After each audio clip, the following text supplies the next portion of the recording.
انا بسميه كده شعور تمن الحب. يعني تمن الحب. تمن الحب في الحياة هو الحزن. يعني الحزن شعور لتمن الحب. بالظبط. يعني انا مش هحزن غير على الحاجة اللي تركت فيها اثر. انا بحزن عشان فقدت، عشان الحاجة اللي انا كنت فرحانة بيها او كانت معايا او كانت بتشغل جزء من ذاتي ما بقتش موجودة. انت متخيلة ان انا دلوقتي يعني سلسبيل 4/4 اتاخد منها ربع، هتحزن ولا مش هتحزن؟ هتحزن.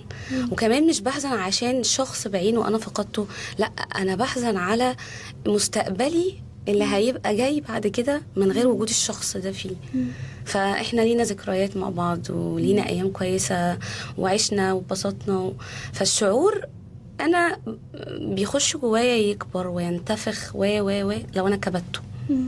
لو انا تجاهلته ده برضو نوع من انواع عدم التعامل مع المشاعر. انا بقى محتاجة ادير الشعور ده، هو ده بقى اللي احنا يعني هنتكلم فيه حبة حلوين. طب ولو تجاهلنا الشعور؟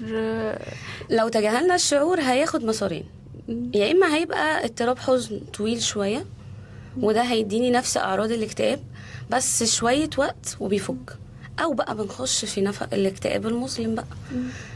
حياتي بتعطل، بفقد المتعة والاستمتاع في الحياة عموما، ما بقدرش اتعامل خلاص. ممكن افقد كمان وظيفتي، علاقاتي باهلي، تلاقي ان انتي بدأتي تتقوقعي كده وتقفلي على نفسك في أوضة خلاص. طب مش هو عارفة تخرجي صح منها. جدا ان الانسان مثلا، بس هو في ناس بتزعل على حاجات بسيطه، يعني حضرتك بتقولي ده حاجات الناس كلها بتزعل وبتتاثر، بتاخد وقتها وبتحاول ان هي تتخطى وتتعافى، بس في ناس بتزعل على كل حاجه، كل حاجه حياتها كلها حزن. فهل ده بسبب ايه بقى يعني؟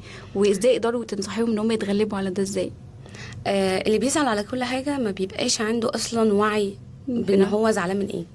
يعني احنا مثلا لو حبينا ناخد خطوة من خطوات إدارة المشاعر، معظم الناس المضطربة اللي في الدنيا اللي بتروح أي عيادات تتردد على ثيرابيست ما بيبقوش فاهمين أصلا هم زعلانين ليه ولا متضايقين من ايه. ولا يعني ممكن تيجي تقول لي أنا خايفة، بس هي في الحقيقة هي مش خايفة، هي متألمة. ونتيجة ان هي مش قادرة تتقبل الألم، فالألم اتكبت جواها، اتحول لخوف مزمن من موقف معين هي اتحطت فيه.